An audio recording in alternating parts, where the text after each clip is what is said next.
Guys, back with some more Lions draft analysis here. Sione Vaki from Utah, defensive back slash running back. Lions actually turned the draft card in as a running back. This guy's actually really interesting, and we're going to see how the Lions use him. They actually said that he met with the offensive coaches during his pre-draft visit. So we'll see what happens there. I think you could actually see him playing a little bit of both ways. He did at Utah, but mainly I think you'll see him play. They'll pick one lane for him, and then also they're going to use him everywhere on special teams because as you'll see when we roll the defensive stuff here, you know, very confident tackler who covers a lot of ground. But anyway, we'll start off with the running back stuff because apparently that's where they're going to start with him. 5'11", 213, of course, here. He played in the same high school backfield as Najee Harris. Okay, we'll start off with that one. He was the guy who caught a lot of passes. Najee was the hammer, of course. And you can see here on a little bit of a quarterback keep, on a little bit of a option play. They did this a lot with him there at Utah. Here it is from the Cal game, and he's just going to read a little bit of a outside play here off tackle, and he's just going to turn the Jets on. It's mostly first step, really sharp cut, and go. There's a lot of burst to this guy, near 40-inch vertical leap at the combine. He was only a 4.62, got that up to 4.51 at his pro day, but a 1.57 split, really good first step. Decent agility, decent everything else, not a really big guy, a small guy. Here you go. You see the cut hard inside and then boom, right back out. That's what's limiting to him, I think, to a degree. But, there's also a lot of other stuff that you like. And here he is in the backfield, going to line up against linebacker. You see these two, and this guy against USC. And USC didn't cover anybody, but they had a hell of a time with him. They could not do anything with him. Just running a basic wheel right out of the backfield there. And, they can't do anything with him. It's one step out of the backfield, and the dude is gone, right? It's just no hiccups, and he's gone. And it's one of these things where you can envision this, right? The Lions do a lot of fake punt passes. Jack Fox, Lions punter extraordinaire, has thrown deep comebacks. I wouldn't be shocked if they throw something weird over the top if they put him in the.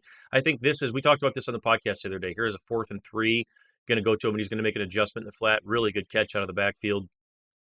This is a guy that you can trust in a lot of different areas to wear a lot of different hats on special teams. We talked about on the podcast, maybe a CJ Moore type role for him.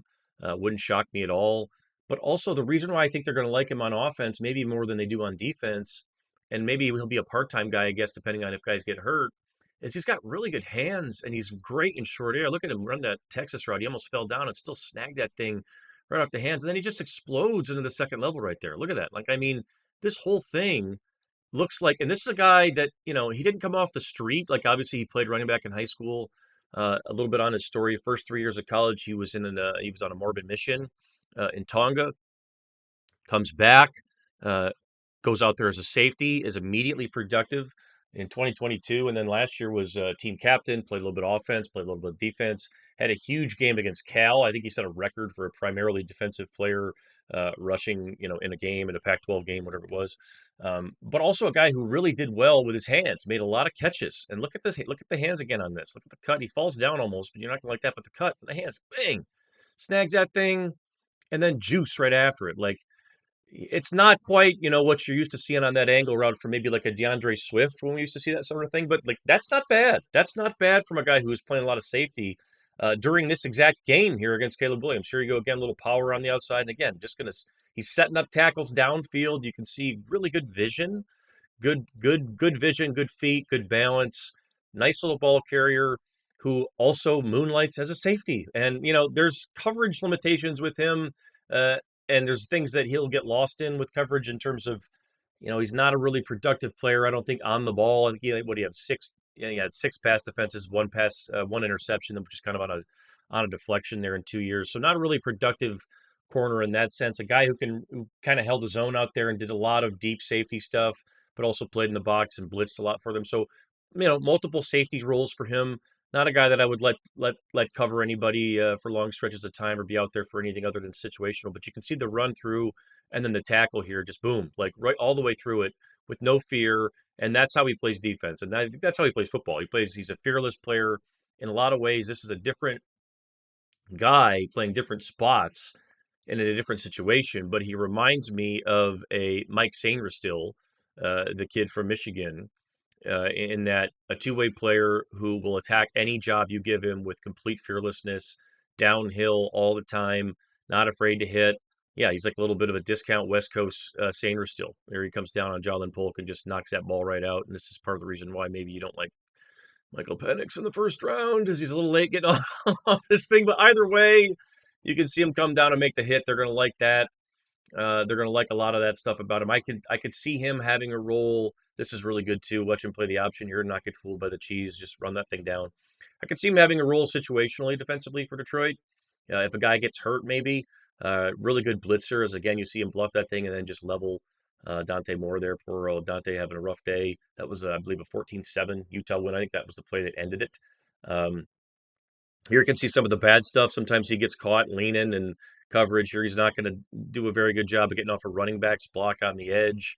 And this is really kind of a big one coming off the corner here and just being kind of wild. As you saw him really explode through some of the other stuff. When it works, it works. When it doesn't, it doesn't. That kind of stuff. Like that's a lot of his game defensively. So it's not shocking to me that the Lions liked him offensively in terms of what they're going to do with him in the draft. But I wouldn't be surprised if he eventually sees his way over to the defensive side of the ball. I would, all throughout training camp, I think you'll see him running the football and playing a lot on special teams. There could be some return stuff with him.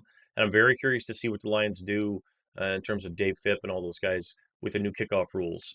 This is a guy that I'm not sure if he's a guy that's going to return a kick for you all the time or necessarily, but he does have some of that wiggle to him, and he's a pretty dangerous dude in the open field. And when we're talking about the new kickoff rules in terms of if everyone knows what that is, really, if you look at it, it's that 10 yards of spacing or whatever that distance is that you're trying to set up a couple blocks, and it was almost like that outside zone we just saw him run, where you're just trying to get the corner on a couple guys and you're going to go. And we'll see how teams defend it. I'm really interested to see that too. But like, it's not going to take the 4-2-5 guy. Yeah, I mean, obviously you're going to want that, but like these guys who can wiggle and maybe surprise people a little bit. Don't be shocked if they get involved in the return game too. But I think from a fake perspective, this is your new fake punt ace. Like, I think he's going to be a really big deal on the punt team. This was a captain at Utah. What we said, Mormon Mission in Datonga. So, like, he's a guy that's, where is he? He's from, he grew up in the Bay Area. That's what it was. I was going to say, youngest of 11 children. So I think he lost a parent as well. His mother died at one point when he was not that young, but he was, I think, in the maybe middle school or high school level. So a guy who's been through a lot, a guy who's seen a lot, a guy that was really well respected at Utah. No question why he fits, obviously, the situation. We want to talk about value in terms of the fourth round, right? Like, it's the same conversation as we had with Manu on this one when we were looking at his stuff. Like, Brad Holmes woke up that day on Saturday and said, I want two guys. And if nothing else, I want these two guys on our team because I think they're going to be fine, are good in our locker room. I think they're going to have good futures, and they're going to be able to wear a hat for us. Maybe right now, in the case of Sione Vaki, and I wouldn't be shocked if they think Manu's maybe more ready than others in the league might think. But culturally too, you look at the background, youngest of 11 children, obviously can get along with people, Mormon mission, a guy who's dedicated to his faith, dedicated to football, comes back and immediately gets back out on the field and makes an impact there in 2022.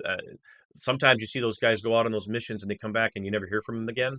This was not the case. This guy's a natural football player who sort of walked off the bus ready to go. And I don't mind taking natural football players at this place in the draft, considering where they got Mahogany and Wingo later. So we'll see what happens here. I mean, I think people might look back on this and say, this is the type of pick that if they're struggling, you know what I mean? Like, if something's going wrong or guys get hurt here and there, and all you're getting out of Sione Vaki is a couple carries here and there, and then like a fake punt.